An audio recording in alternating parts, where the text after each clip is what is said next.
My goal when writing Introduction to Film was to have a textbook that would be usable either for someone studying the subject at school or for an autodidact who is interested in the subject.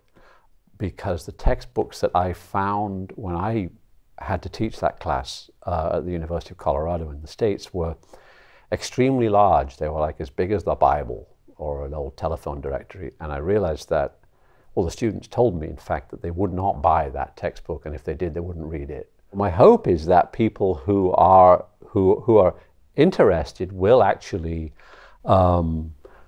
read, say, through the chapter to the point where a film or an extract from a film is mentioned, and then will actually pause to watch the film or to watch the extract before proceeding.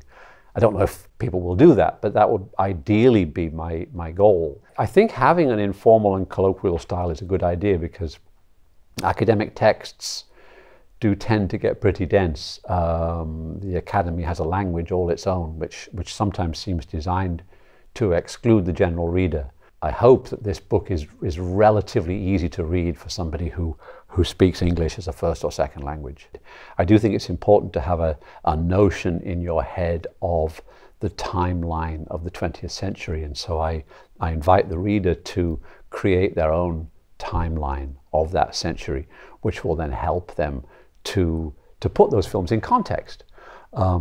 Because if you can't really analyze a film without understanding the context of the film. My ultimate tip for aspiring filmmakers is to see as many films as possible, and you really need to introduce yourself to world cinema. You know, you need to see films in foreign languages, you need to see Chinese films and Japanese films and Latin American films and films from different parts of Europe.